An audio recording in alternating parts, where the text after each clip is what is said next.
pour une analyse franche et convaincante. Yasmine Abdel-Fadel. Cube Radio. Cube Radio. En direct à LCN. À LCN.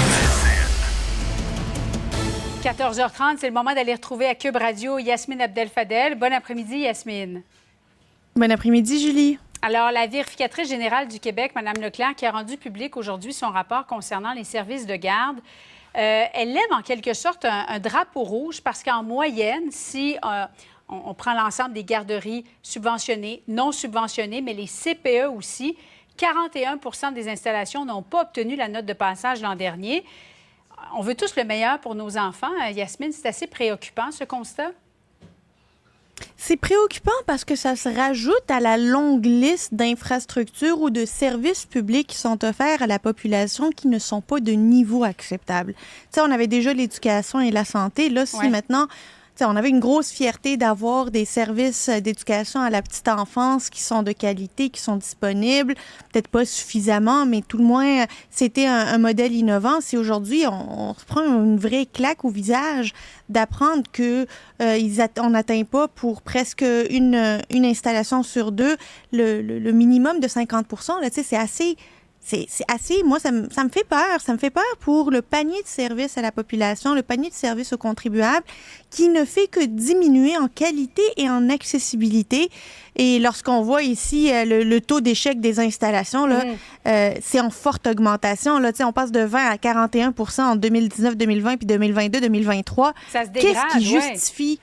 Bien, ça se dégrade. Qu'est-ce qui justifie une dégradation de 21 % là, en si peu de temps? Je te le dis, j'ai pas l'impression qu'on en a pour notre argent. Puis on le savait pour nos routes, on le savait pour l'éducation, on le savait pour la santé, on le savait pour différents plans. Là, rajouter les CPE, on pensait que le problème en était un d'accessibilité. Faut croire que c'est aussi un problème de qualité. Est-ce que, Yasmine, tu crois, bon, nous sommes en 2024, les chiffres qu'on voit datent de 2023, qu'on peut encore mettre ça sur le dos, parce que c'est un peu la défense de la ministre, Mme Roy, de dire, oui, mais on a passé à travers une pandémie et une pénurie de main-d'œuvre aussi qui est toujours bien présente. Je veux bien la pénurie de main-d'œuvre, puis je veux bien la pandémie. La pandémie puis la pénurie de main-d'œuvre ont le dos bien large, mais on savait déjà depuis longtemps qu'il y avait une pénurie et que la pandémie est déjà terminée depuis quelques temps déjà. Est-ce que le gouvernement a lui-même réalisé avant ce rapport de la vérificatrice générale que ça allait mal en termes de qualité? J'ai l'impression que tout gouvernement confondu, puis je ne jetterai pas la pierre au gouvernement de la CAQ là-dessus, là, tous les gouvernements ont travaillé sur l'accessibilité, le manque de places subventionnées, puis tout le monde travaillait à essayer de développer le plus de places. Est-ce qu'on l'aurait échappé dans la qualité puis la surveillance de la qualité pour qu'elle soit à tout le moins maintenue? J'ai l'impression que ça n'a pas été une obsession. Puis aujourd'hui, c'est le constat que fait la vérificatrice générale. Moi, je m'attends à ce que le gouvernement développe à partir de maintenant des plans d'action pour assurer une vigie encore plus importante, des évaluations plus importantes, des indicateurs de performance qui vont s'imposer. Parce que là, c'est nos tout petits, là, on n'a pas le droit à l'erreur là-dedans. Oui, et souvent, quand ça part mal, les chances que ça se termine bien sont moins grandes, évidemment. Parlons du milieu municipal, Yasmine, qui est réuni actuellement au Palais des Congrès à Montréal. Et on se rappelle tous, à la mi-avril, le premier ministre avait traité les maires de quêteux, le premier ministre François Legault. Il a voulu aujourd'hui recadrer son message en disant... Ce que j'ai voulu dire, c'est qu'à Québec, il n'y a pas plus de marge de manœuvre que dans les municipalités. Faute avouée, à moitié pardonnée?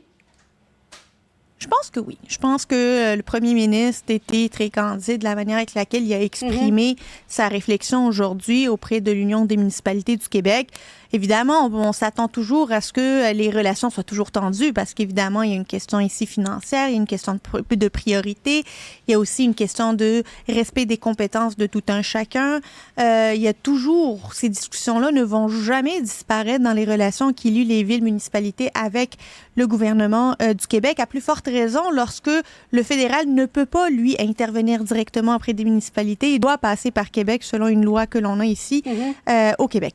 Maintenant que ça, c'est dit, moi, j'aime le ton du premier ministre aujourd'hui. C'est un ton qui dit, regarde, moi, je cherche pas on va toujours avoir une relation, on va être toujours en train de négocier, mais on a des intérêts communs, celui de servir la population, et on a aussi des paramètres financiers qui sont limités. Tant vous que nous. Donc, il va falloir qu'on s'entende, mais pas qu'on ait des attentes élevées l'un envers l'autre. Je trouve que ça replace le débat qu'on a vu un petit peu déraper au courant des dernières semaines. Oui. Là, on a commencé à avoir des attaques presque personnelles. J'aime le fait que le premier ministre ramène ça là, sur le travail conjoint pour servir le contribuable. Après tout, c'est lui qui paye, que ce soit au fédéral, au municipal ou au provincial. Et je pense que la réception de la part des maires a été positive. A été bonne, effectivement. Merci beaucoup, Yasmine. Bonne fin d'après-midi à toi. Au revoir, Julie. Au revoir.